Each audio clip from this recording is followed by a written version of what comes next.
Hello everyone, welcome you all to the CSC 711 Symbolic Machine Learning 1 lecture. In this course, we will specifically cover the machine learning algorithms, their application, supervised learning, unsupervised learning, and the reinforcement learning methods.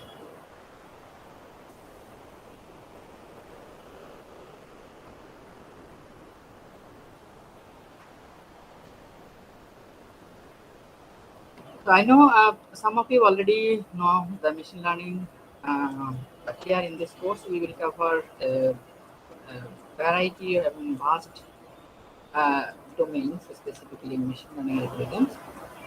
Lots of algorithms we will discuss, and maybe you will learn something from this course.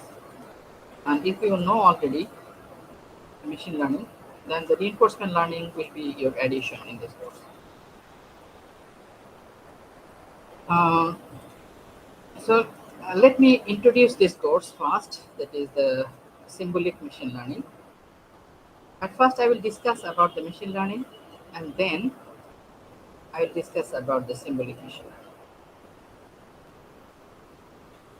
So here is the lecture outline. Uh, in this lecture, I will firstly cover the definition of the machine learning and the machine learning applications, supervised, unsupervised, and reinforcement learning, and finally, I will define the symbolic machine learning. Uh, so, if we can define, or maybe we can uh, define the machine learning, then how can we define the machine learning? We all know that the machine learning is a branch of artificial intelligence. In case of the broader sense, the machine learning is also a branch of artificial intelligence. So that's why we call it it's an application of artificial intelligence, and it provides the system the ability to automatically learn and improve from the experience. So that means the machine learning, the philosophy of machine learning, and the approach of machine learning, it will automatically learn from the data and automatically learn from the data the insights of the data, or maybe we can say the pattern of the data, but no need of explicit programming for that. That means no need to define explicitly that if this is the case, then you have to do that. So in case of the artificial intelligence, usually we define rules like this way, like if then else rules. Or maybe we can say, maybe we have already studied the first order logic and propositional logic. So those kind of representation are necessary for artificial intelligence. But for the case of the machine learning, those kind of insights, it will automatically derive from the data. So that means no need of explicit program for extracting the interesting patterns from the data. So that's the machine learning. So we can define like this way. The machine learning is an application of artificial intelligence that provides systems the ability to automatically learn and improve from experience without being explicitly programmed. So if we can remember the prologue, that is the programming in logic, specifically the old uh, artificial intelligence language. So we can see like this. Okay. So these are the prologue statements. Okay, where we have to define like the hypothesis. Okay. Hypothesis is the patient has the German measles. Okay. So patient has the German measles, then the symptoms will be like symptom patient has fever, and patient maybe has a headache, and patient maybe feel that runny nose, and also patient has a rash.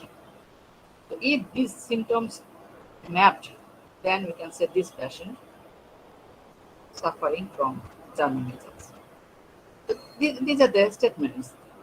So what we can see that for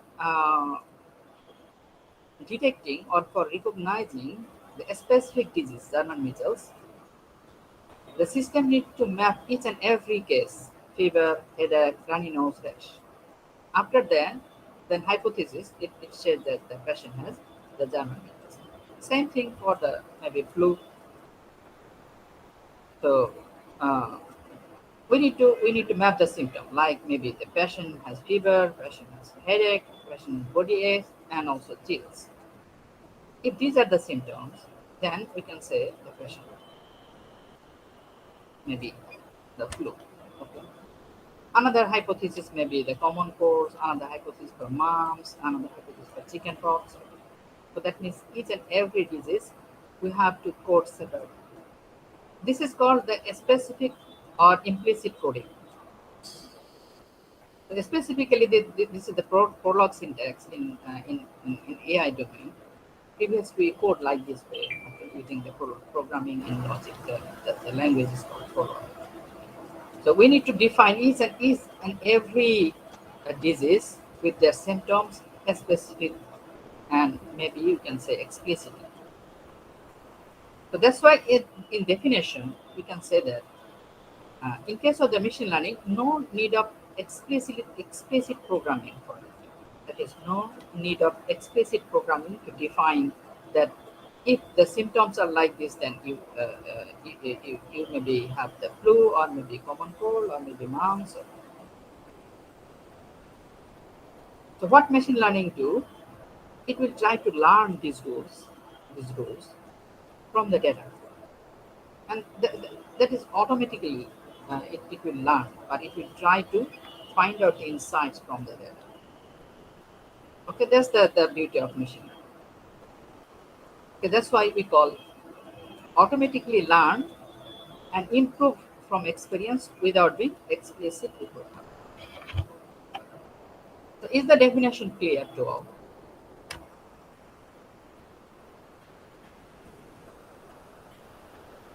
Yes, sir.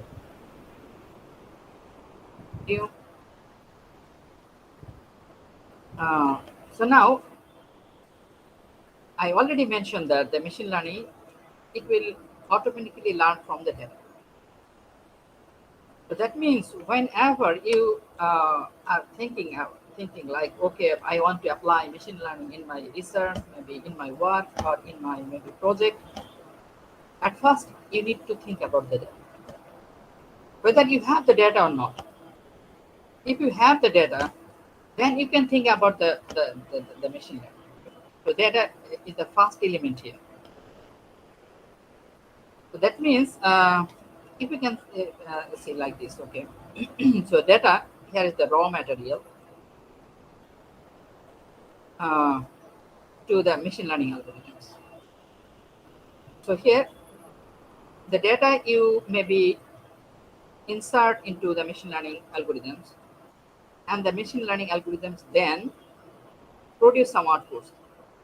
Those outputs can be the predictions, or maybe you can say some of the hypothesis proofs, or maybe some classifications, or maybe some clustering.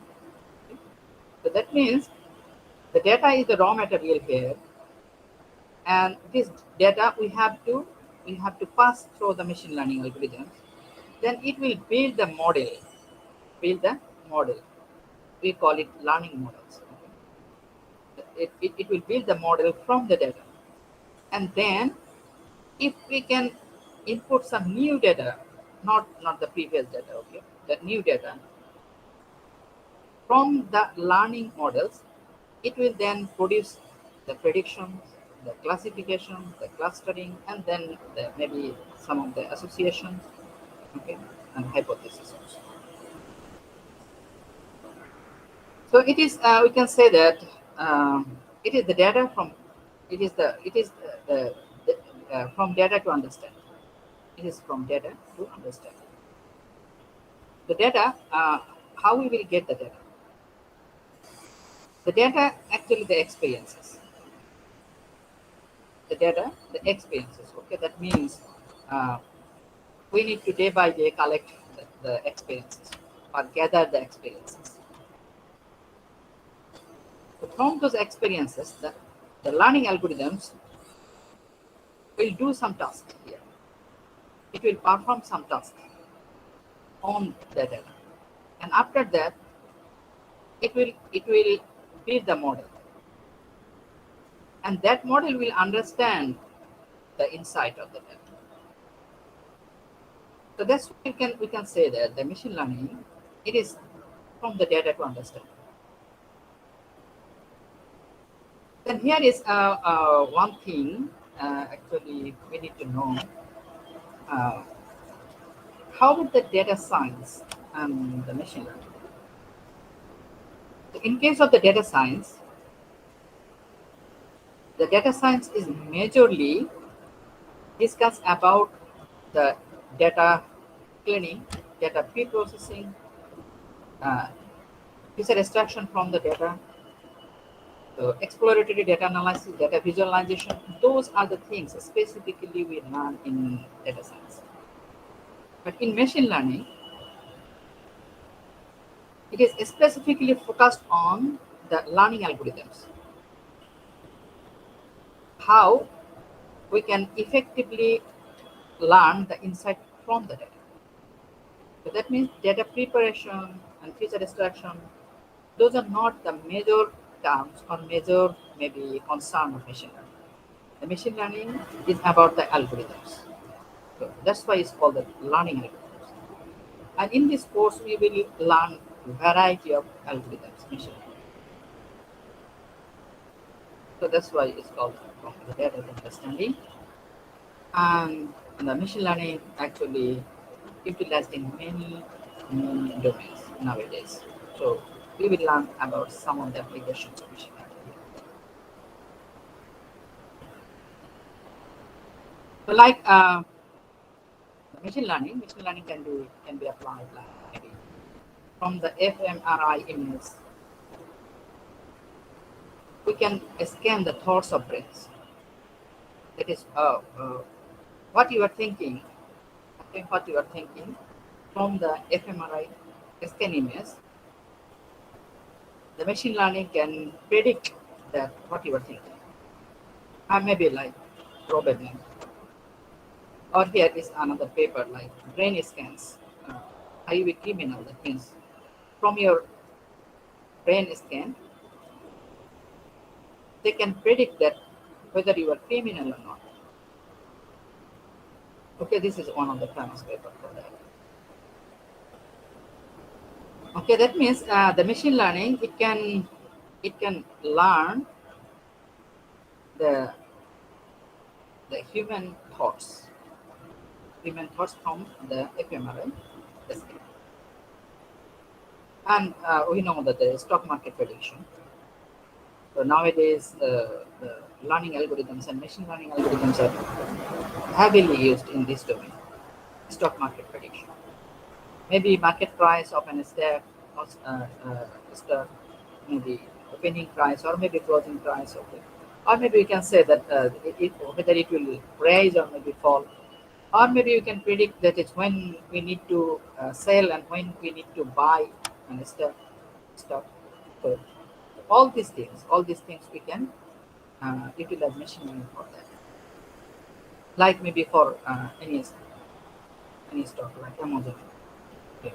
What will be the predicted value of the Amazon stock in next day uh, at 10 a.m.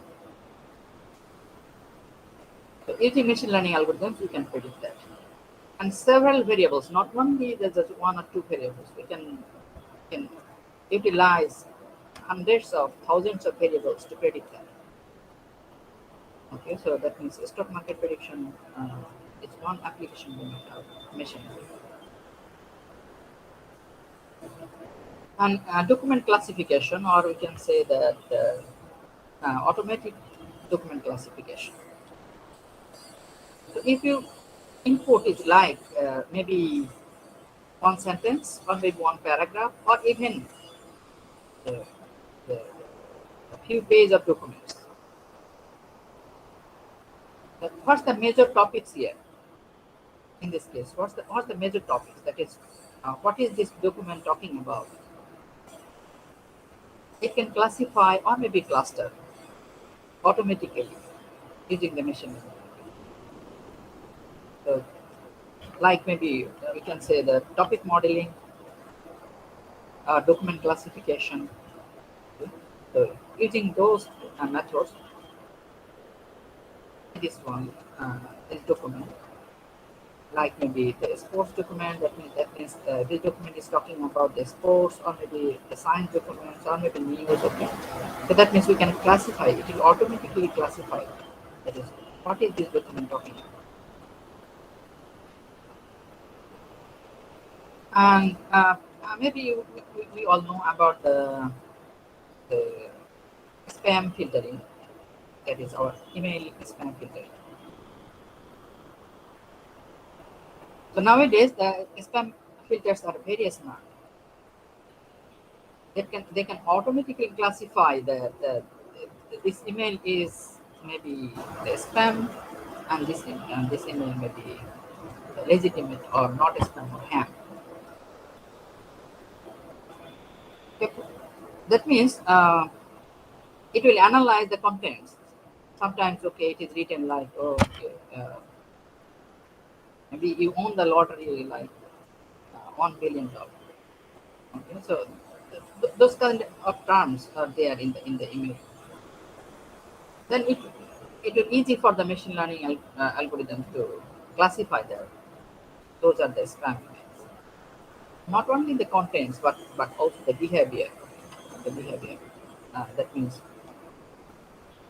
how many people receive the same amount of emails, and also considering whether any any just people open the email and how many seconds he spent to read that email. So many other features also. Based on those features, the, the machine learning algorithm learns whether this one is legitimate email or maybe just a spam email. So machine learning is here in our daily email checking. And you also know about the autonomous vehicle nowadays, the Tesla and many other companies. They are trying to uh, open the market for autonomous vehicles. The machine learning is used over there for autonomous car navigation, autonomous vehicle navigation. Okay, for the self-driving cars, not only the cars but also UAV, unmanned aerial vehicles. They can uh, just explore the environment autonomously. Okay. So machine learning is there. Machine learning detects the objects. Machine learning try to follow the navigation path.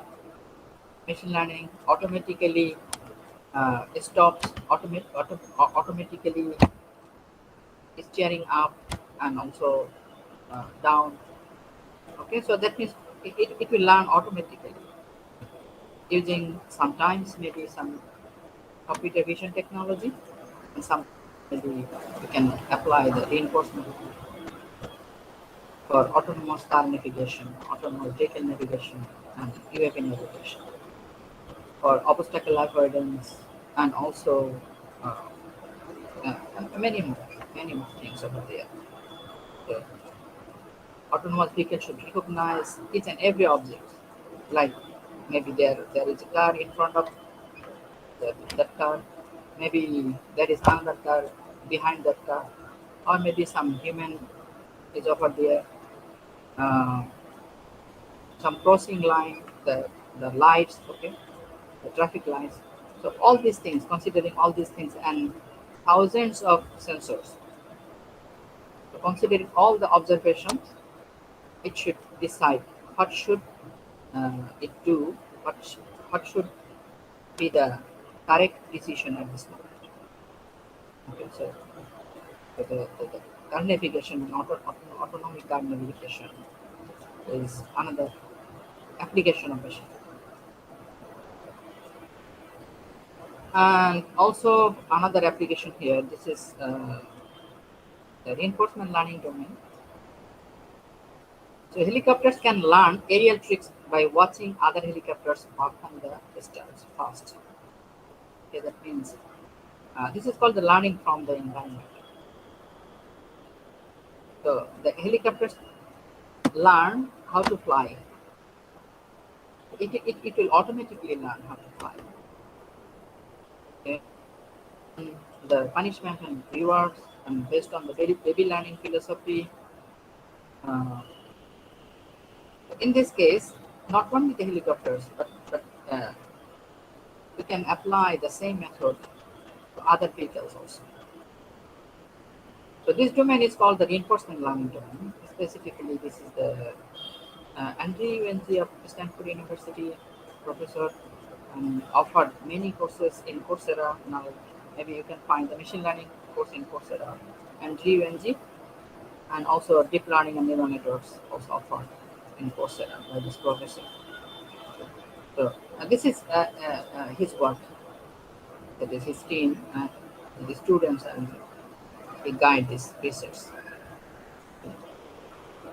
So this is also another application of machine learning, though this application domain is called the reinforcement learning. So many other application areas, like maybe the speech recognition, in natural language processing, like maybe sentiment analysis, opinion mining, and in computer vision, I already talked about that. That is the object recognition, image recognition, face recognition, and medical outcome analysis. That means the different kinds of biomedical image analysis, like cancer recognition, the COVID-19, that is the patient recognition from CT scan or maybe X-ray images, and sensor networks analyzing the social clusters in sensor networks and social networks. So, and sensor networks can, like maybe in IoT domain, medical IoT, environmental IoT, different IoT sensors. From the IoT sensors data, we can analyze many things. Uh, so these are the application domain. Specifically, nowadays, people are trying to apply the machine learning in each and every domain, because we can say that each and every domain they can produce the data. So if we have the data, if we try to find out some insight from the data, then you can apply the machine learning.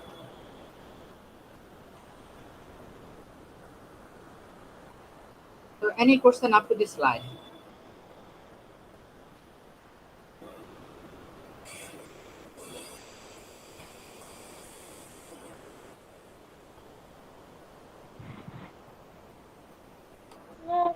No question, sir, till now.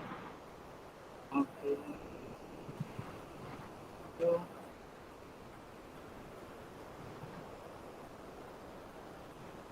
so why ML is trending? That is the question. Uh, so the first answer is wide applicability, because we can apply the machine learning algorithms in various domains. Wide applicability of machine learning is the main cause of its trending. And also another thing is very large scale complex systems. We can apply the machine learning in very large scale complex systems. Like in internet, here billions of nodes. In sensor networks, in social networks, so thousands of billions of nodes over here. It's clearly we can apply the machine learning algorithms to find out the insights on those networks, maybe social networks, sensor network, are the billions of. So we can apply some graph analytics techniques into our machine learning, and it can handle also huge multi-dimensional data. Okay, so that means your data set is multi-dimensional and a huge data set. So big data with machine learning can apply uh, the big data and machine learning over there to find out the insight.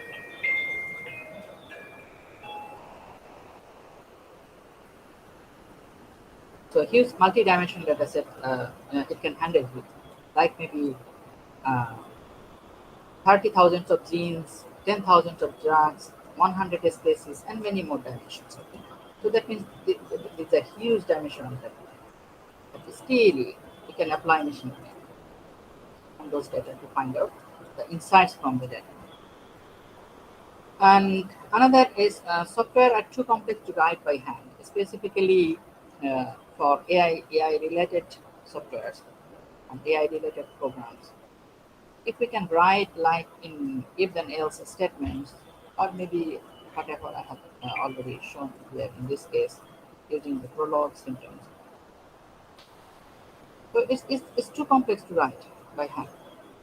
If we can apply the machine learning, just if we have the data over there, then no need to write the program explicitly. So this is another benefit of using machine learning. And another thing is personalization. Okay, that the demand for self-customization to user and environment. So we are thinking, or maybe the world is moving towards the personalization, like maybe personalized medicine, precision agriculture, precision. Okay? So that means uh, self customization is necessary. And on that case, the ML is very applicable for that.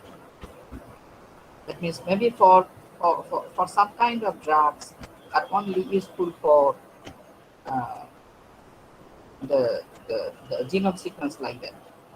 Okay, so try to find out that, that cause and modify the drugs, or maybe prepare the drugs only for those kind of patients. So this is the precision medicine. So these are the cause. These are the causes for ML training. And another thing is ML is not isolated. Specifically, the, the machine learning. Okay, you can say that the machine learning. But the knowledge of machine learning actually comes from the many domains. The first one is okay, computer science. So the codings are involved here, algorithms are there. Okay, so the machine learning is from computer science. That is, knowledge of computer science is incorporated in machine learning. And animal learning, like cognitive science and psychology, neuroscience. So knowledge from this domain is also incorporated machine learning, like the whole neural network branch. And also the reinforcement learning branch. The reinforcement learning with the deep learning branch. That knowledge it borrows from the animal learning, maybe cognitive science, psychology, and neuroscience. And adaptive control theory, all the optimization theory of optimization algorithms and machine learning borrowed from the adaptive control theory. Okay, that means the optimization methods.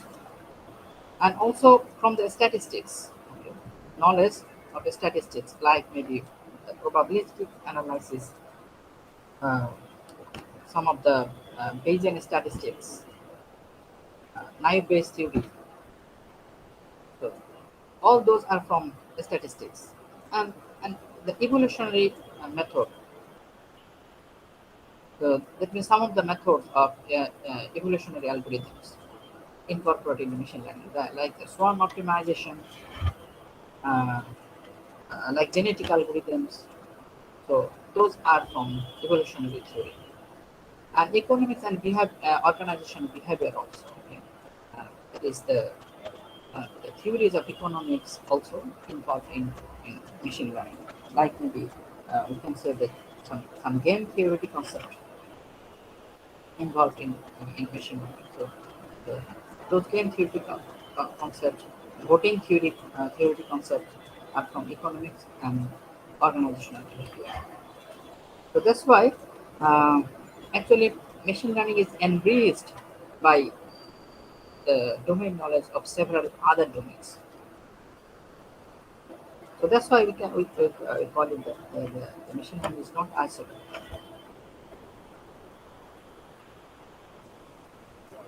And specifically, the machine learning algorithms, we can uh, define the machine learning algorithms in two broad categories. One is called the supervised learning, another one is called the unsupervised learning. And some other learning methods are semi-supervised, online, reinforcement, and active, and many other methods also. But broadly, we can divide the machine learning algorithms in two categories. One is called the supervised, and another one is called the unsupervised learning.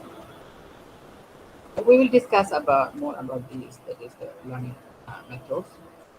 So supervised learning is specifically used for classification and regression purpose. And what's the classification, what's the regression, we will discuss later. And unsupervised learning is specifically used for clustering, and dimensionality reaction, and density estimation. So firstly, the supervised learning, why we call it supervised. If the machine learning algorithms uh, learns through the teacher, okay, through the teacher, then that's called the supervised learning. That means learning with a teacher is called the supervised learning. What does it mean that is learning with a teacher? So it means that uh, in your data set, you need the annotation. You need the annotation before. And if you have the annotation with your data, then those annotations are already, maybe you can say that yes, someone already said to you that or mentioned you that this is there. Okay, so I think it's better to go for an example into the data set.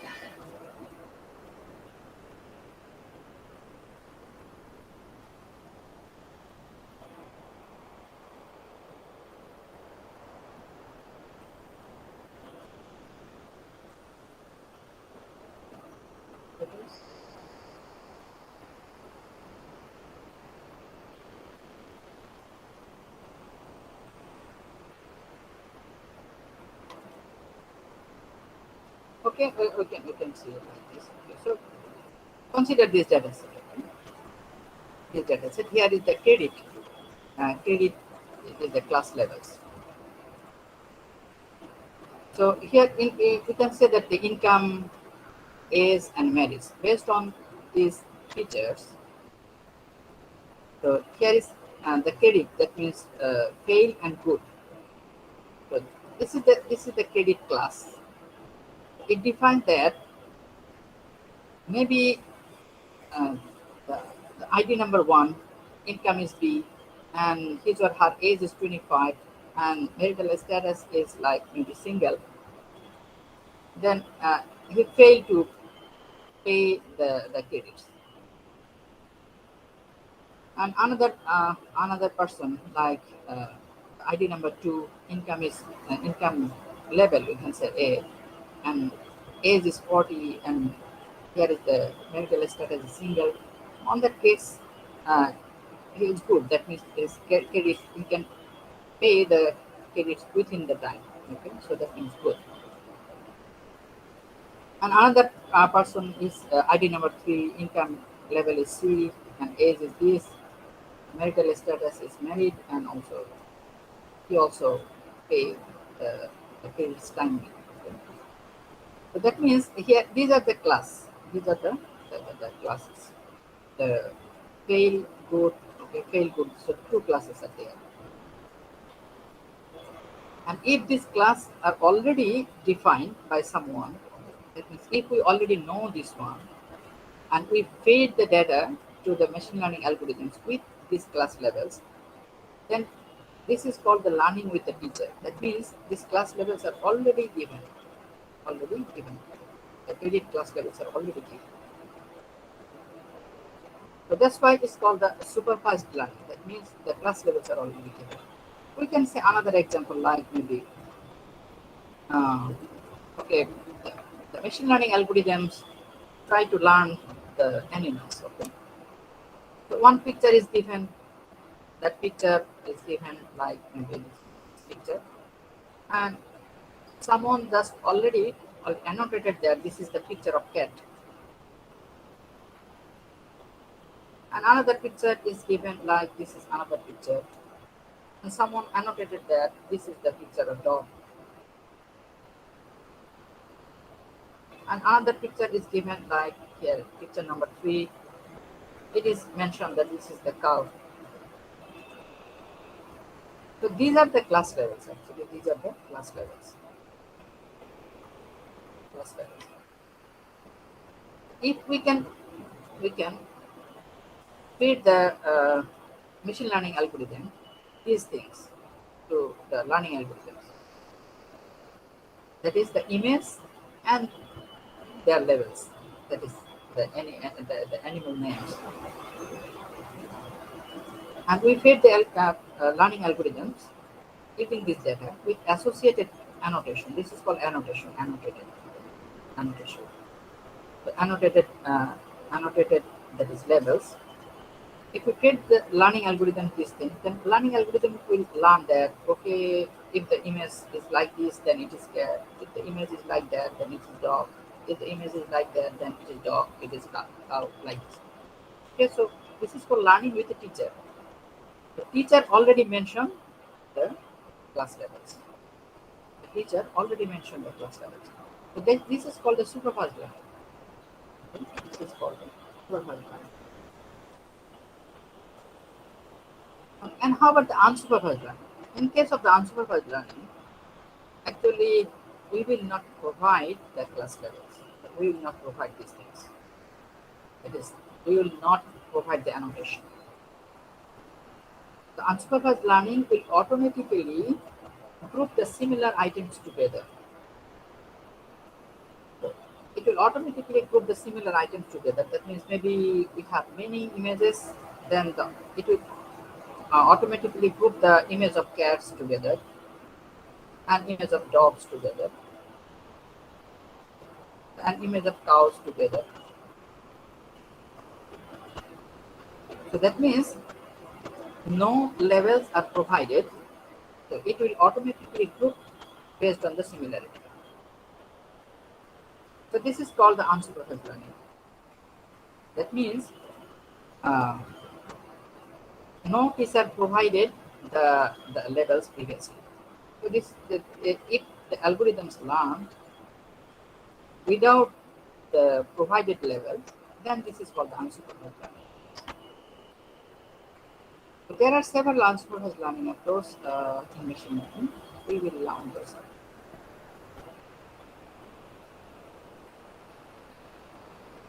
So is the concept of supervised and unsupervised learning is clear?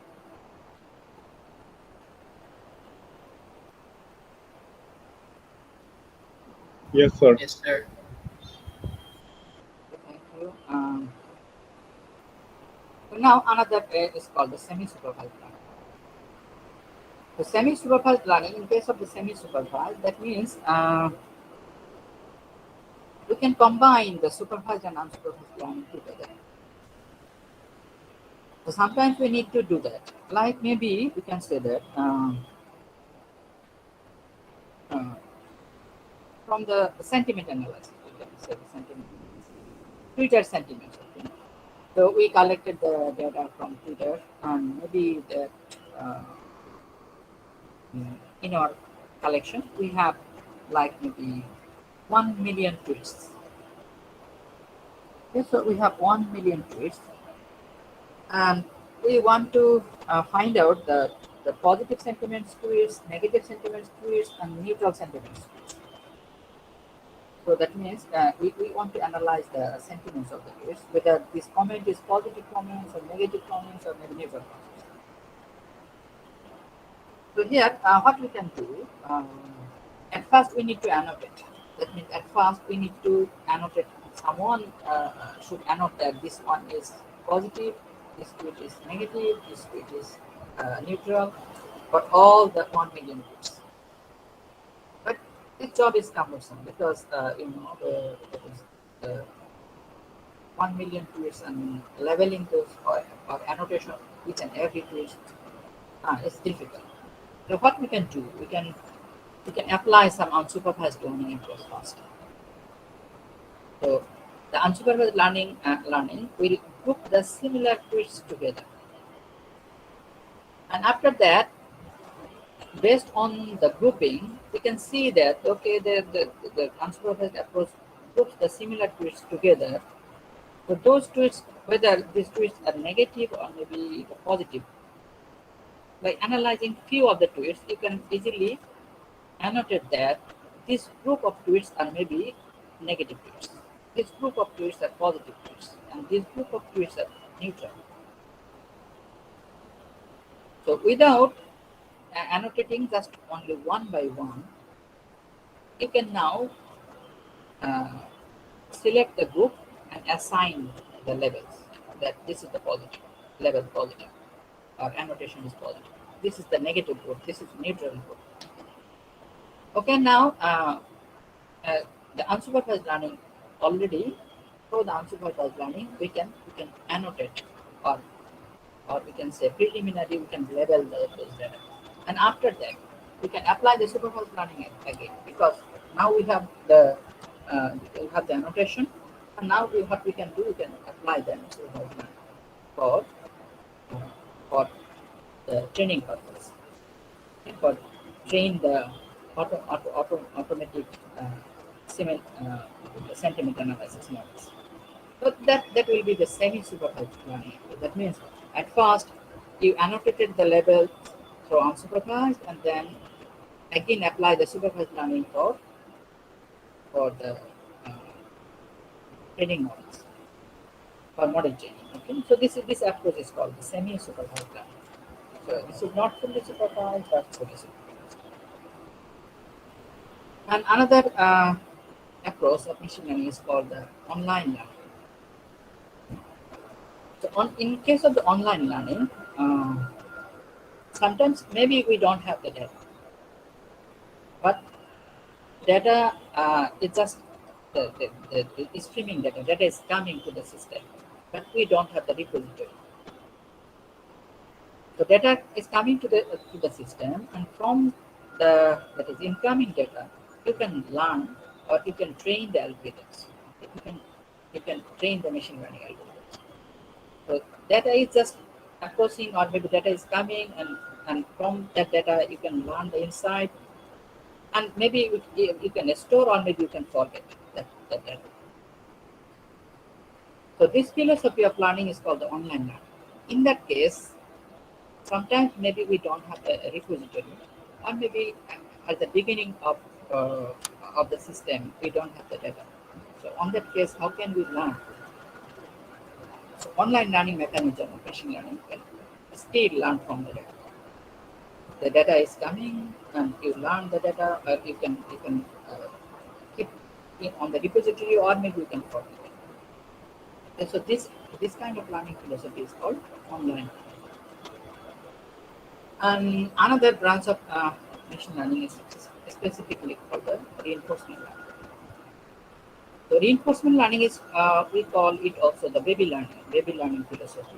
Why we call it baby learning philosophy? Because specifically the baby learns from the environment. So reinforcement learning agent will learn from the environment. So it will act upon the environment, and from its action, it will maybe get reward, or maybe it will get some punishment. And from the punishment and reward, it will learn.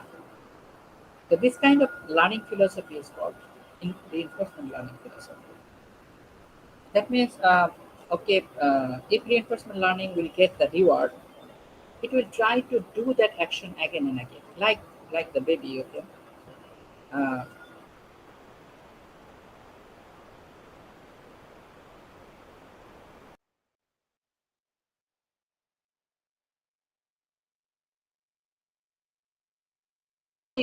he or she will feel better. So in such a case, it will again try to take the sugar. But what happens? if the baby just touch the fire, so he or she will get hurt, and maybe next time he or she will never try to touch the fire. So that's the philosophy of the reinforcement learning agent also. So it will learn from the environment automatically based on the reward and the punishment. So this philosophy actually is also a large domain of machine learning. Uh, Another branch of machine learning, explicitly studied in many domains, the reinforcement learning. Uh, Specifically the robotics and autonomous vehicle and the reinforcement learning in finance. These are the separate courses. Okay, so these are the learning philosophies of machine learning. So now we will discuss about classification, regression, clustering, the dimension multiplication. So any question in this slide?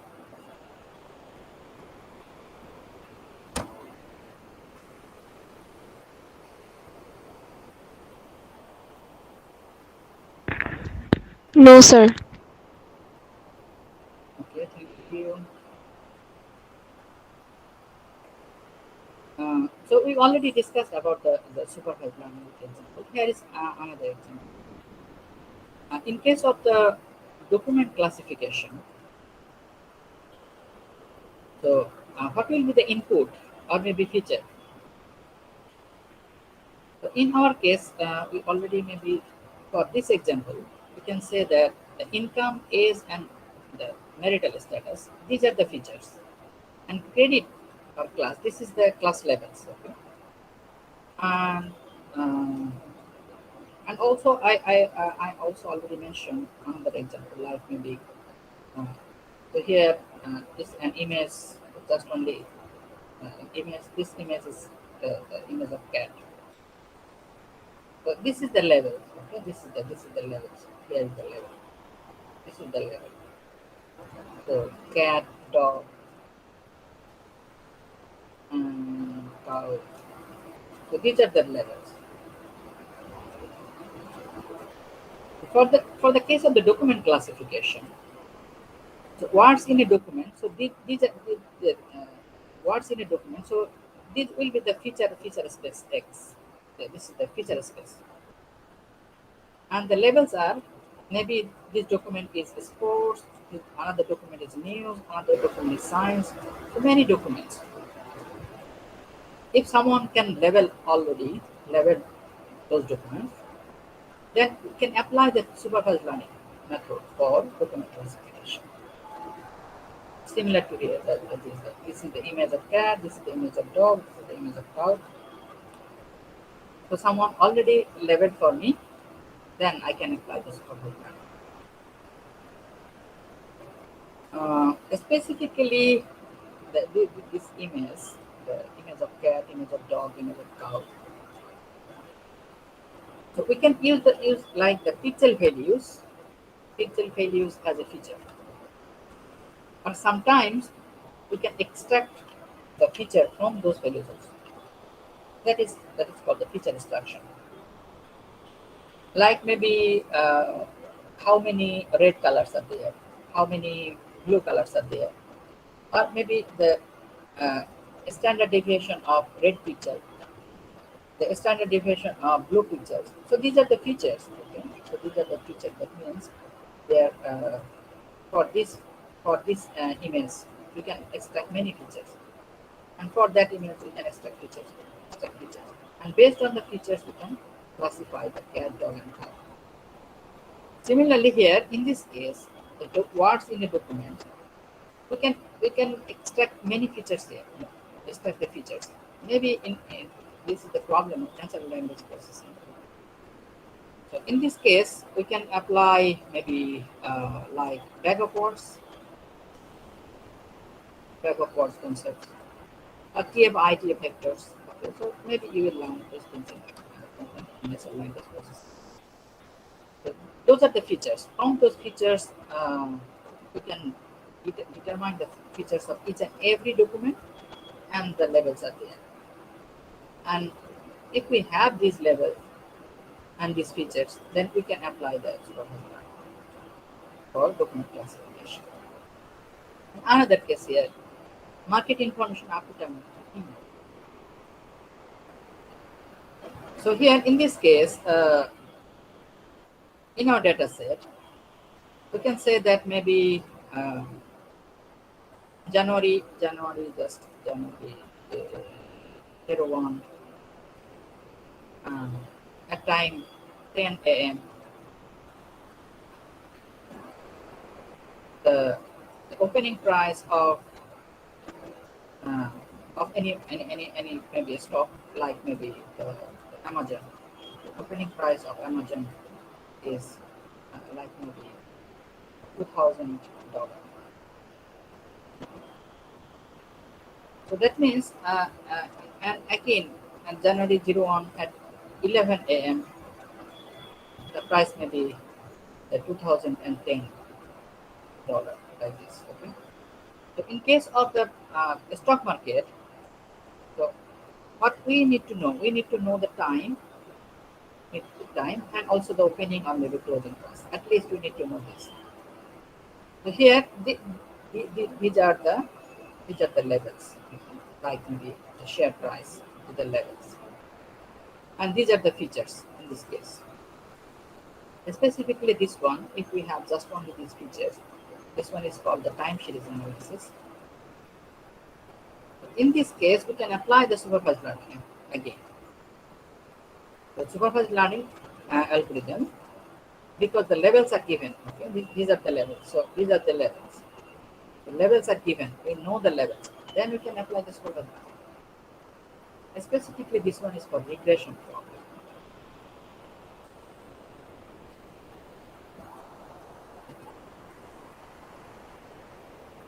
Okay. So now supervised learning is for classification, and supervised learning is also for the regression. And when we have to use the classification algorithms, and when we have to use the regression algorithms, we have to know that. One of the major goal of learning the machine learning is that is we have to understand that based on the data, which algorithm we have to apply. Okay, so that's another learning goal. So that means whether the problem is classification problem or regression problem or clustering problem or maybe association problem or hypothesis testing problem. So many form of problems are there. So based on the data, based on the objectives or goals, we have to select the problem types. So like here, we can see that the document here, the documents are maybe sports, news, and science. If we can see the levels, data levels. Here is sports, news, and science. So these are the discrete levels. In case of the discrete levels, we can apply the classification algorithms. If the levels are discrete, like sports, news, science, good, maybe worst, bad, or maybe we can say that yes and no. So these are the discrete levels. On that case, we can apply classification algorithms. Another example is here that is based on the cell properties, okay, the blood cell properties. We can determine that whether this one is anemic or maybe healthy. So the anemia patient, the anemic cell or maybe healthy cell, based on the cell properties, based on the blood cell and their images. So here the levels are two levels, anemic and healthy. So that means discrete levels. So if the levels are discrete, then we can apply classification algorithm. So discrete level. That means for applying classification algorithms, we have to see the levels, whether the levels are discrete or not. If the levels are discrete, then we can assure that we have to apply classification algorithms or machine learning.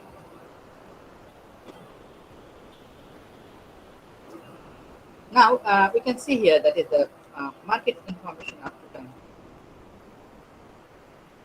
So we can see that the share price, this is 24.50. Sometimes we can say $100. Sometimes we can say $105, $155.50. Okay. So these are not discrete levels; these are continuous levels.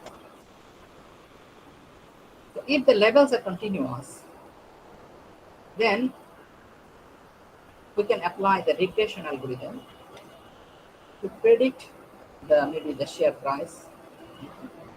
This continuous value to predict the continuous value. So these are the regression algorithms like market information opportunity, that means stock market prediction.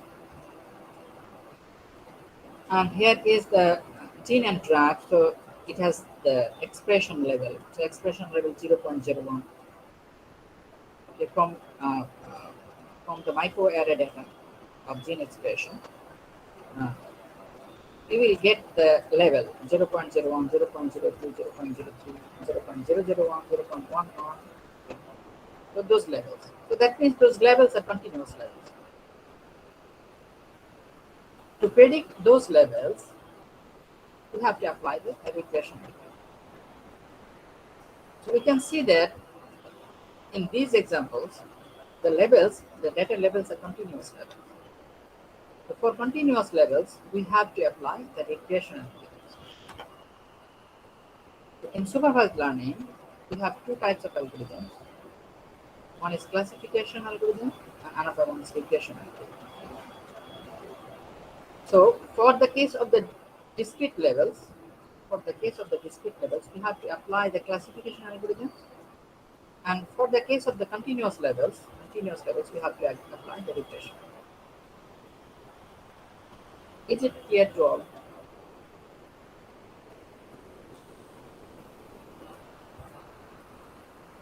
Yes, sir. Do you?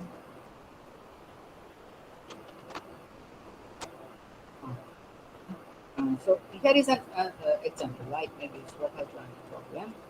This is supervised learning, of course. Okay? But we can see that here the data is like this: the temperature and weather prediction. In this case, 11 a.m., 12 a.m., 1 p.m., 2 p.m. Okay, maybe in a given day. Maybe we can say that this is the December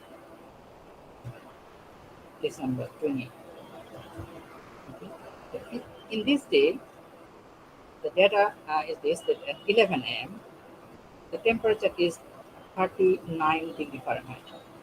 12 p.m., temperature is 41 degree Fahrenheit. And at 1 p.m., it's just 43.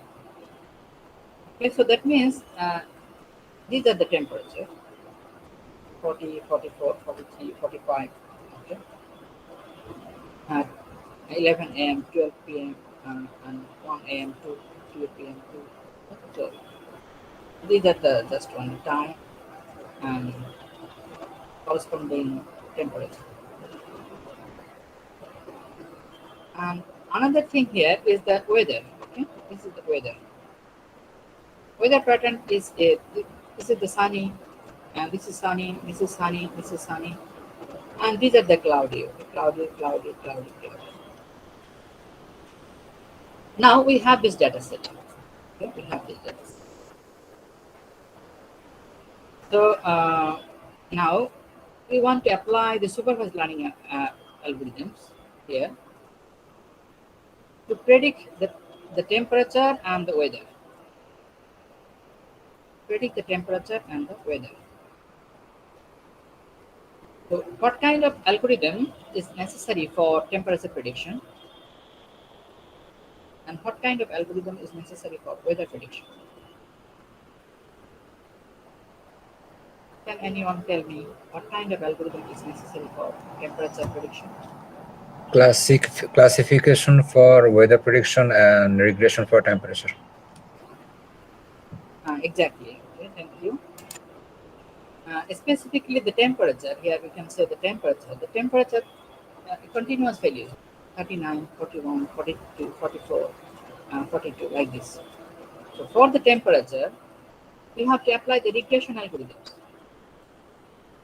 And for the weather is the sunny and the cloudy. So that means it has just only two discrete levels, sunny and also maybe the cloudy, two discrete levels. So for predicting the sunny and the cloudy, this type of discrete levels, we have to apply classification. Okay. And there is another problem. This is called the face recognition problem. Okay. So different persons are there, and also maybe their face is there. So to recognize the face recognition, maybe in the entrance system. Okay, someone's face is recognized. Okay, then enter, and someone's face is not recognized, so the door will not open like this. So here is also another. Like in this frame, there are several persons, and each and every person has a name. Okay, like we can say, maybe at least we can answer name here. Is this face recognition problem a classification problem or regression problem? Classification. Yeah, definitely it's a classification problem because each and every person's name is actually discrete levels. It has discrete levels. Each and every person's name, those are discrete levels. So it must be a classification problem. That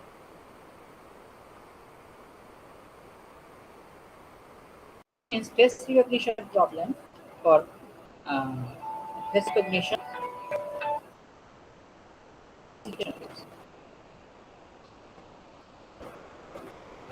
Here's another problem. It also the super learning. So it's a competition of autonomous vehicles.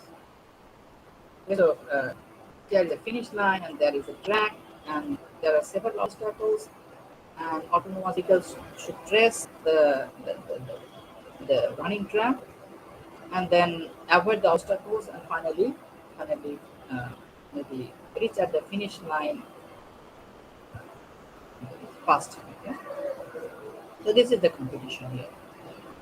So in this case, whether this problem is classification or regression. A regression problem.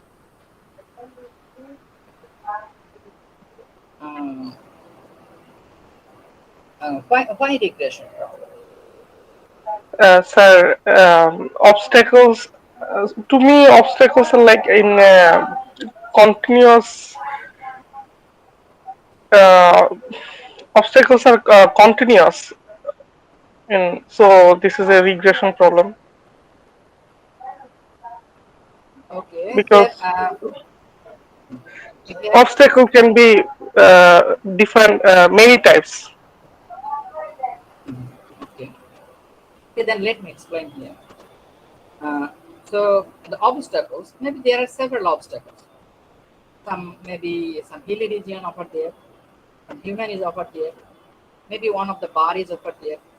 So that is autonomous vehicle should recognize the bars and should it should recognize the hill, and maybe it should recognize the human and other that is the finish line. So all these are objects.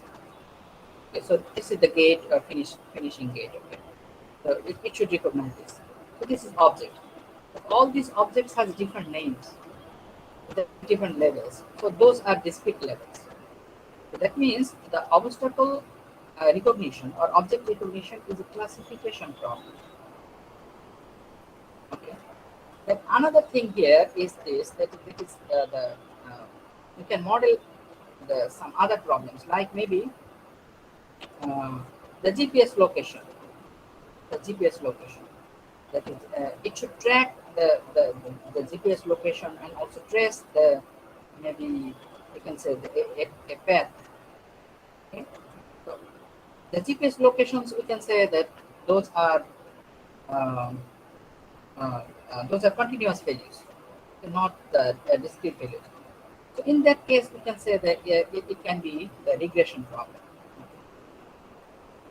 So majorly the objective is the detection, those are the classification, and if we can say that some of the continuous values in GPS tracking, then maybe we can apply also regression.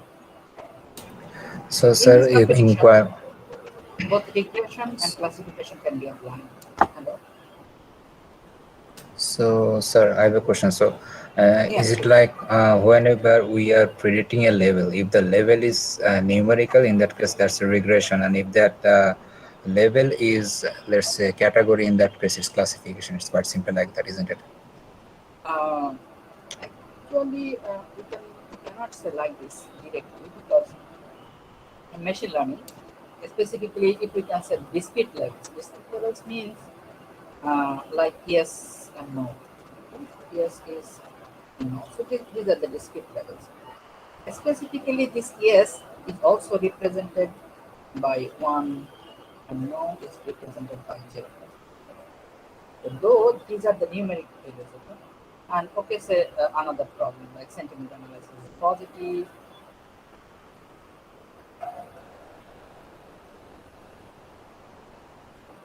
and negative,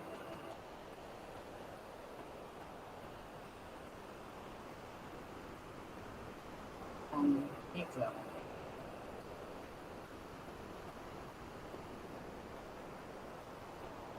So these are also discrete levels.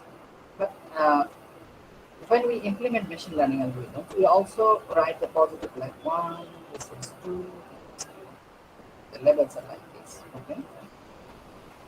So that means that's why we cannot say that just only the numerical values. If we have numerical values, we can apply the classification. Not like that. So we need to find out whether this one is discrete levels or maybe continuous levels. So continuous levels like maybe the temperature. The values can be the continuous or any values. Okay? And like the humidity, continuous values. And maybe the stock price, continuous values. So those are the continuous values. So that's the difference between the continuous values and discrete values. Okay, so if the values are levels of the are discrete, then you have to apply classification. If the levels are continuous, then we have to apply regression.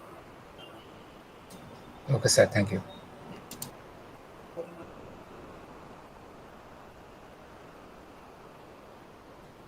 So in case of the supervised learning, we have to have the data. So we know a set of records. Data we call a set of records.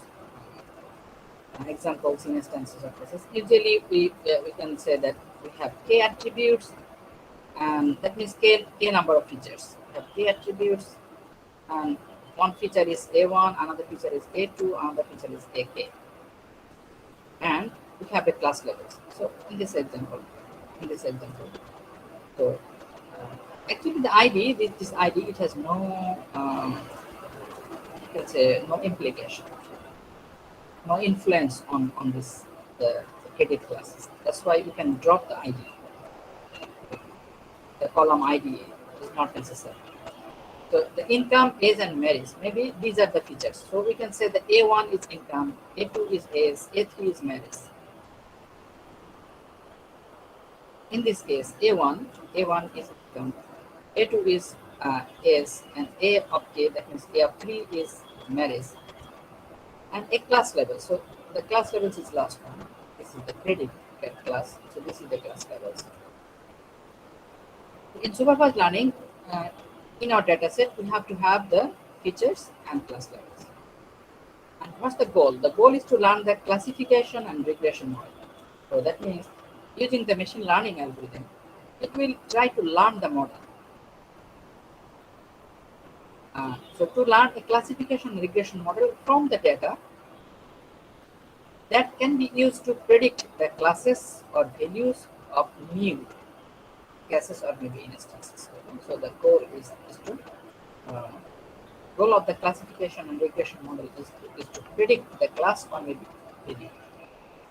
Predicting class means the classification algorithm. Predicting values means the regression. In case of the unsupervised learning, okay, then so any question in supervised learning after this slide.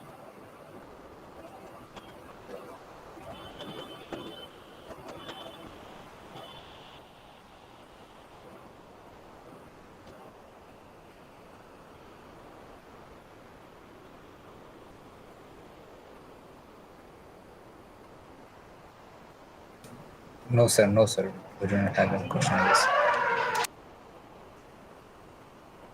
Okay, now we can discuss about the unsupervised. So as I already mentioned, that is the unsupervised learning is called the learning without a teacher. So uh, that means we don't have any levels. So maybe no one annotated the levels. Okay, so we only have the data without annotation. Like here, the same problem, the document classification problem.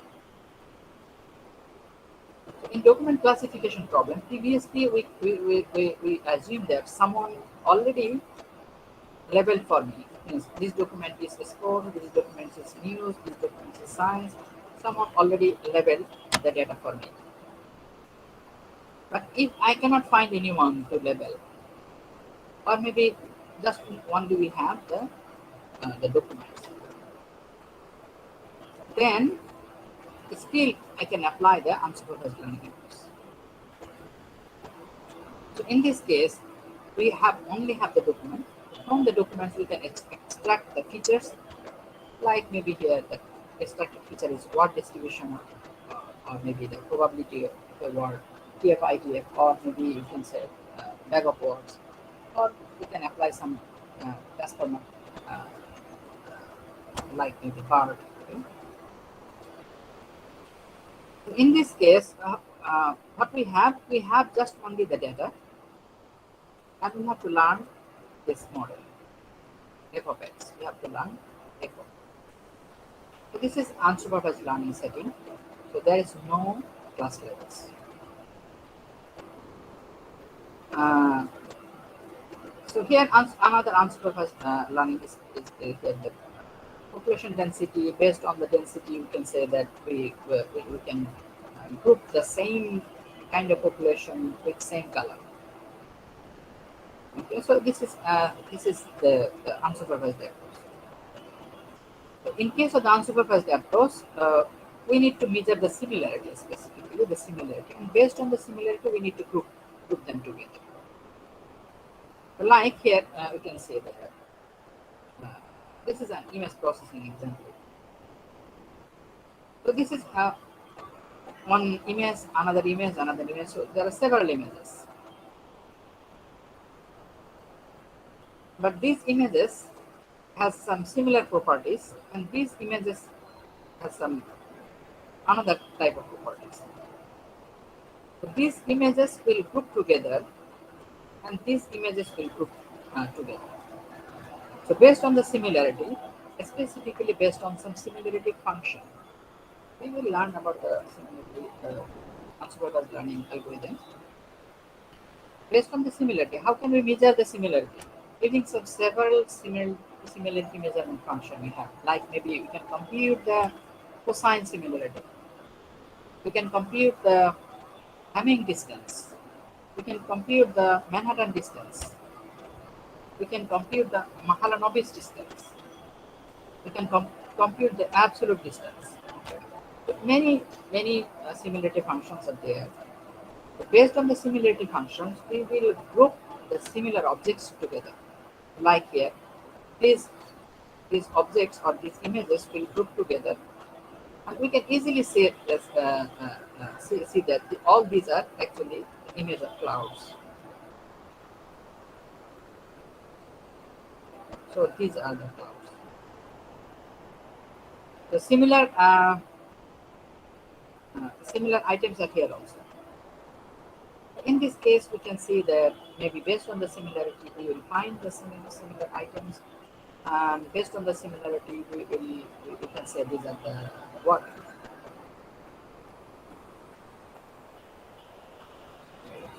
The image of water. The similarity function, based on the similarity function, it will group together, and after grouping the similar images, the domain expert can easily find out that is which group is for which instance. Like maybe we can easily see that this group is for clouds and this group is for water. So without knowing or maybe knowing the levels in advance, the unsupervised learning approach can group the similar items together. So this is called the clustering approach. So clustering. So in unsupervised learning, it will we will find this group of similar items like this way. So this is called, this is cluster 1, this is cluster 2, and this is cluster 3. So we will find 3 necessary clusters maybe from the data. We will find the data like this. Okay, so that's all in unsupervised learning method. We will discuss in details in several unsupervised learning algorithms later in this course. So any question in unsupervised learning? Sir, I have a question. Yeah, What please. is the final outcome of unsupervised learning? The final What can we outcome, achieve? okay. The final outcome is specifically 2 things. In unsupervised learning, we can use it for clustering. So this is the example of clustering. Okay? So it will, the final outcome will be the similar items groups. So we will find the similar items groups together. Thank So you, sir. that's one output, and another output of unsupervised learning is called the dimensionality reduction. Based on the similarity, that is we can group the similar items together, and also the sum of the items, those are not relevant. We can drop those elements, or we can drop those features. Okay, so another unsupervised learning approach, the another outcome is dimensionality reduction. That means we can reduce the dimension of the total data. We will learn that one using maybe the PCA, principal component analysis, ADA, and also the testing. So those are the methods, dimensionality reduction. We will learn this.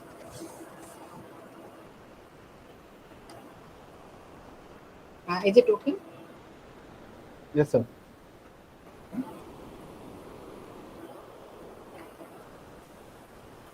And now the symbolic machine learning. Okay, so this course is about the symbolic machine learning, but we will not only discuss the symbolic machine learning, because the symbolic machine learning, specifically the title is very old. The symbolic machine learning methods, we call it that like this represents the learned knowledge in a declarative symbolic form. So symbolic machine learning is machine learning methods, or those groups of machine learning methods. This represents the learned knowledge in a declarative symbolic form. That is called the symbolic language. What does it mean? It means that so the machine learning methods, the symbolic ML is from the symbolic AI. After learning, after completion of the training models, we can represent the training models using some declarative symbolic form. So declarative symbolic form means using some maybe if then else rules. So like maybe the decision tree. Okay, so one of the example of symbolic machine learning is called decision tree, random forest, k-nearest neighbor, and even the reinforcement learning also. In this case, after learning, in case of the decision tree and random forest, what we can get? We will get like this. Okay, one tree, it has the root, and that root maybe it has 2 branches, and after that again like this. Okay, so that means this is after completion of the learning, we will get this one. And this tree, we can express this tree using the if then else rules. Maybe we can say that one of the trees is constructed here. At first, we need to test the criteria. This is the criteria. Okay, if this one is true, then we have to move this way. If this condition is false, we have to move this way. That means this is similar to what? Similar to if.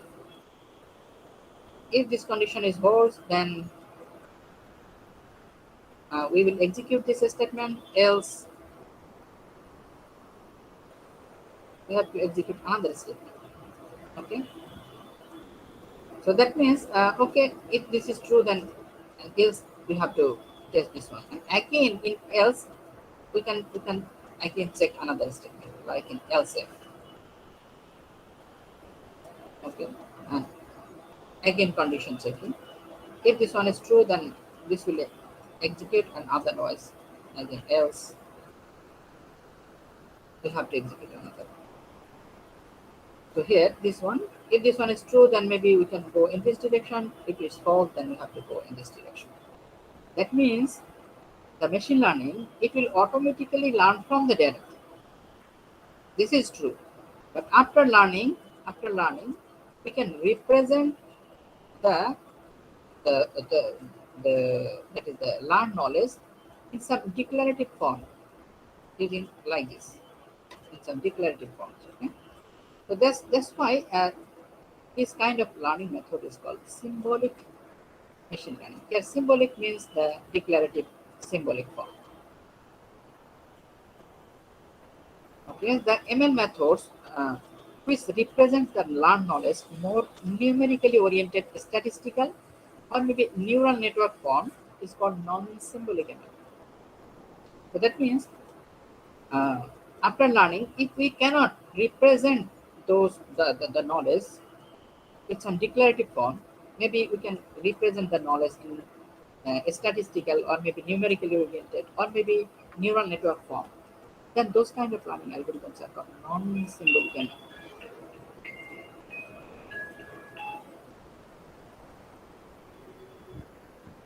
So non-symbolic ML methods like maybe naive Bayes, this is the probabilistic method, the SVM support vector machine based on the support vectors, and the neural networks and deep neural networks. All those are non-symbolic ML. But these are the symbolic MLs. So in this course, we will not only cover the symbolic, but we will cover also the non-symbolic algorithms, because nowadays the machine learning is actually not only the symbolic, we have to learn the non-symbolic MLs. So any question? Yes, sir. Sir, does Yes, symbolic please. machine learning can be unsupervised, or it will be only supervised learning? Yeah, it can be unsupervised. Like Okay, sir. maybe we can say that the K-means algorithms, K-medoids, those are the symbolic, Okay. but the DBSCAN, those are not symbolic. Okay. Non-symbolic. And sir, can it be also regression type or only classification type? Symbolic machine. It can be regression type. Okay. It can be regression. And regression variables, specifically for the linear regression, it will learn some values like W1, W2. Okay, so those can be represented using some declarative symbolic form. Specifically, when we can think about some small problem, or not the multilinear problem, just only linear problem. So those values, based on those values, you can set that if then else rules for finding out the regression points also. Okay, sir. Okay, so this course is not only about the symbolic machine learning. We will cover the non-symbolic one also because of the demands of machine learning. if you if you said that I completed the machine learning algorithm, but I don't know the SVM, so it will be discredited. So that's why this course I designed for both symbolic and non-symbolic.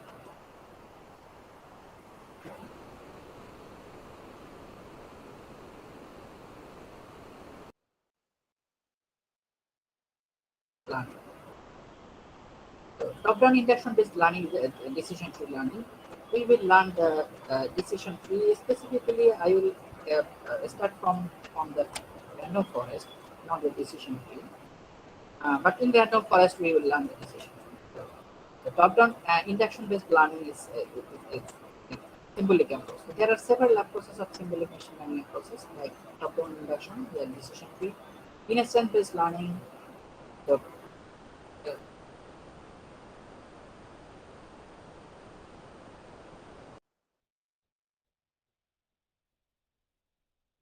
the similarity of existing instances. Based on the similarity of the existing instance, similarity with the existing instances, it will learn. So the k nearest neighbor is one of there is instant learning. The k nearest neighbor is called the symbolic machine. We will learn this k nearest neighbor also, and rule-based induction learning also there. Like maybe in AI, we discussed this thing: the first order logic, propositional logic. Like Tom is the uncle of Frank, Bob is the uncle of John, Tom is not uncle of Cindy, but like this, the representation, the first order logic representation. Okay? So this rule-based induction learning is also called the symbolic machine learning. So this is another approach. And the reinforcement learning algorithm, some of the reinforcement learning algorithms also follow the symbolic machine learning approaches. Okay, so these are the approaches of symbolic ML. But what is this course is about? This course, it will covers a wide range of algorithms from basic to state of the art. Like maybe decision trees, random forest, MyBase, logistic regression, various neighbor boosting, different types of boosting, other boost, gradient boosting, and some dimensional reduction methods like the principal component analysis. And the support vector machine is one of the actually superior machine learning algorithm. The support vector machines with kernels, and also the unsupervised approach kernels, and expectation maximization. And this hidden Markov models, I will not cover this hidden Markov models here. Cover this one in advance way. And a semi-supervised approach, and the graphical models and reinforcement learning. Okay? So we will cover the reinforcement learning maybe after midterm. And specifically, we will cover the algorithms, its theory and applications. These are the reference books. So okay, we will discuss it in our course outline. So I hope you already get an overall idea about the machine learning and about this course. So I want to discuss now about the course outline.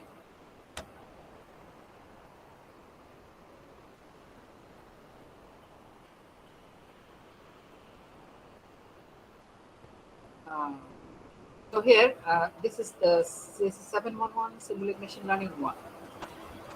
We have another course, Symbolic Machine Learning 2. Maybe that is also offered in this semester.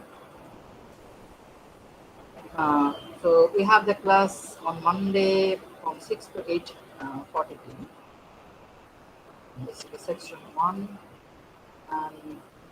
and this is Ghulam Ridul Alam. You can contact through email. I'm the associate professor of CC department, and this is my phone number. If necessary, you can call me, no problem. The course objectives here, I think I've already done these things. And you can say that it is just only the elementary mathematics. Because we need to know the matrix multiplications, and also some of the maybe eigenvectors, eigenvalue calculations. So though I will review those things again, but it's better if you have at least the elementary mathematical. So for the course outcomes, maybe after this course, you can formulate and use machine learning problems corresponding to different applications. That means uh, the, based on the data, based on the data set, based on the pattern, based on the levels, you can formulate or maybe you can use the machine learning. Uh, Still, specifically in our thesis presentation, I found some of the groups like maybe uh, the problem is classification, but they try maybe the regression.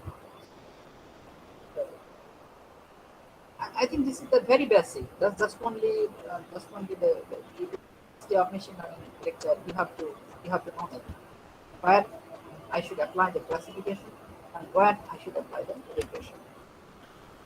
Okay, so that means based on the problem, we have to know. Maybe sometimes we know just only the name of the algorithms and just try to apply it. Okay, I know that maybe the the linear regression and also logistic regression. Linear regression is specifically for regression problems, but the logistic regression is not for the not for the regression problem. Logistic regression is for classification problem. So we have to know that. We have to know that this algorithm is specifically for which data or which kind of data or which pattern of the data. If you can say that the pattern is this, then which algorithm will perform better. Whether the data is sequential, whether the data is a time series data. So there are different algorithms for that. If the data is sequential, then you have to apply the sequential machine learning algorithm for that. And sometimes maybe the pattern is sequential, and after extracting the features, that pattern is no more sequential. On that case, applying the LSTM based RNN or maybe the time series analysis, it will not work. So that's why we need to know that, understand and use the range of machine learning algorithms, supervised, unsupervised, along with the strengths and weakness, and also understand, use and determine appropriate machine learning methods and algorithms suitable for different types of problems. So we have to know that. And finally, the examine and analyze the appropriate software tools. So that means the Python modules, Python programs. And finally, we will implement and also write reports. So implement a project and also write reports. Okay? So these are the course outcomes. And the syllabus, I already mentioned several algorithms. So we will cover this one. And the reference books, specifically, I will follow these books, the elements of a statistical learning. Secondly, I will follow this one, the Bishop's pattern recognition and machine learning.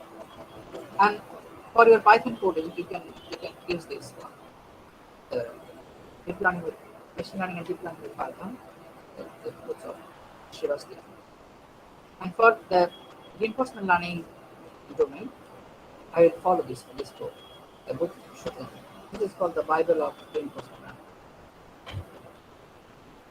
Okay, and several algorithms, specifically the new algorithms like maybe gradient boosting. So we will not find those things in any books. In that case, I will follow the root paper, that means the source paper, okay, for discussing the. And so our course repository is this one. You will find all the lectures and recorded lectures and books and other papers and data sets and course here in this. So Google Drive. And also I will upload to the bus. you can enroll to the class to see what is the maybe the uh, last semester's lecture videos and also the course contents. So we will follow both of these repositories. And Google Meet links here. This is the Google Meet link. In each and every lecture we will join here in this Google Meet link for the lecture Monday 6 to 8:43. And for communication, we will follow the Discord group, Discord communication, and please join here. This link. So this is for CSE 711 communication. And Google Classroom is there. You have to upload your assignments and maybe the notifications you will get also in Discord and also in the Google Classroom. Okay, so the platform for our the exam, we will follow the Google Classroom. And this is the assessment.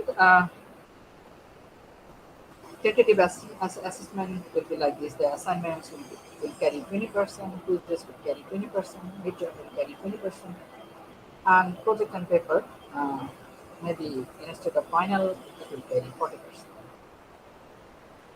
So sometimes I also assign the papers for midterm or presentation, okay? Based on the maybe based on the discussion of your discussion, we will fix or maybe we will change the policy. At this stage, you can say that we have this assessment criteria and the marks distribution of this.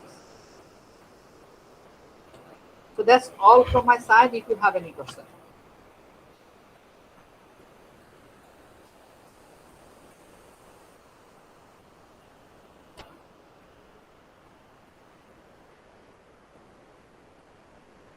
No, sir, we don't have any question, I guess.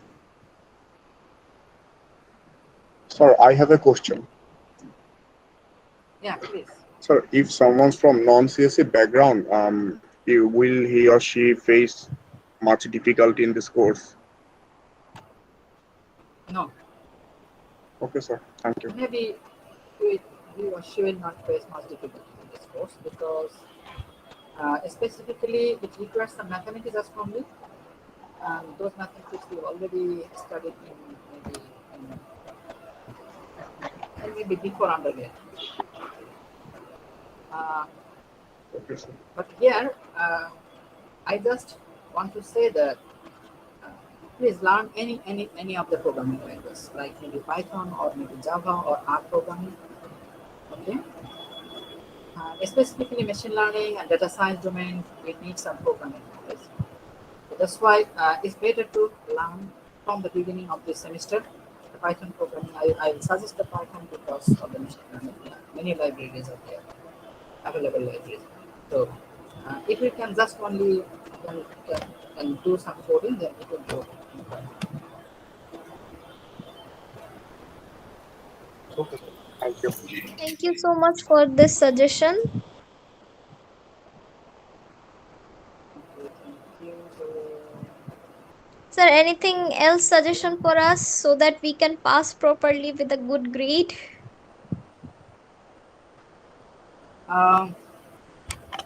I think it's better if we can just follow my lecture. Please follow Okay, my sir. lecture. That will be okay. That will be fine. Uh, so, sheet.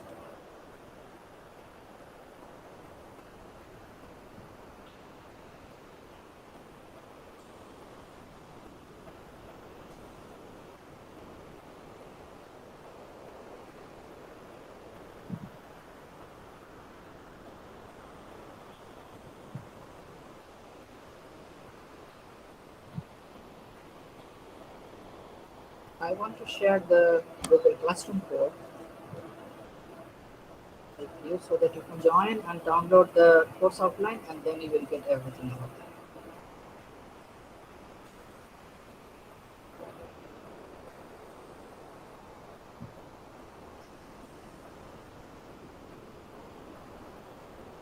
Sorry, it's not,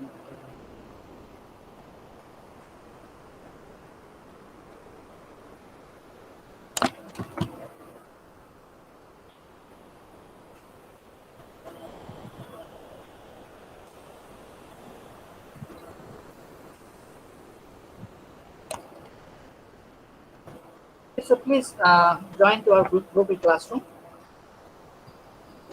The course outline is already you can get over there, and in that course outline you will see everything. That means how to join the Google Classroom and how to join the box, and also our course repository.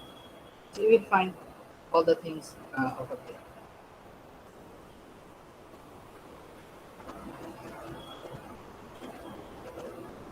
So if this link works, can anyone try, please? Yes, sir, it worked. Sir, I have a problem. Problem? You're facing problem in joining here? And actually, the thing is, man, I actually use Proton Mail as my mail server. So the thing is, the Google Classroom doesn't let me use Classroom unless there is an Google account, and it is not recognizing my account because I am logged in as a Proton Mail user. So it's better, I think. I think if you can open a Google account, then it will So be I better. have one. If you can just register that account, that would be grateful. Yeah, I then can. just I'm find sending no you the account. problem. I'm sending you the account right now. So you can send me the account and also try to join from that account.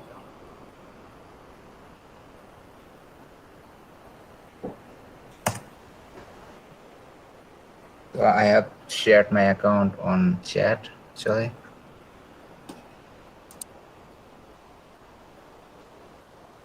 Okay, so I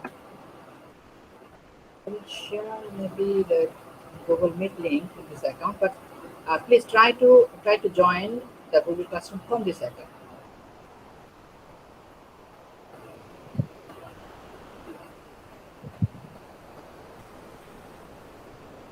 No, it is not letting me in. No.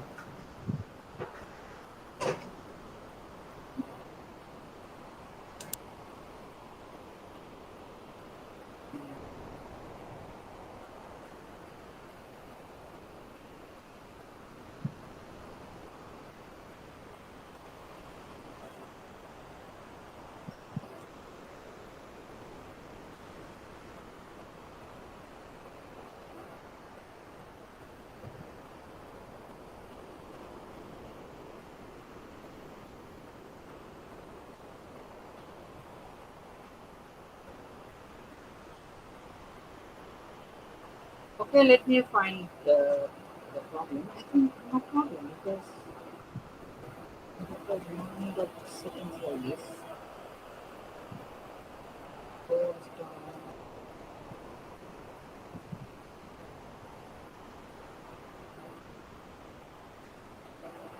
no restrictions here from any account.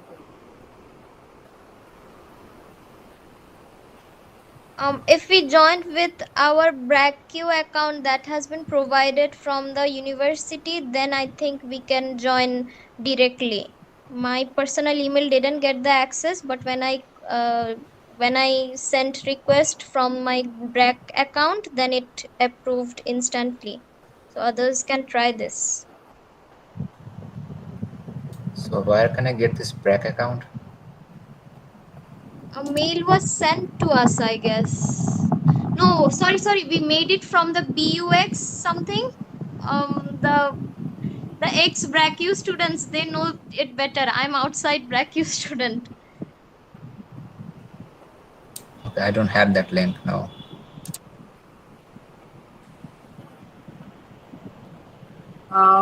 Anyone here can help him? Wait, sir, let me share my screen so that I can show. Wait a moment, please.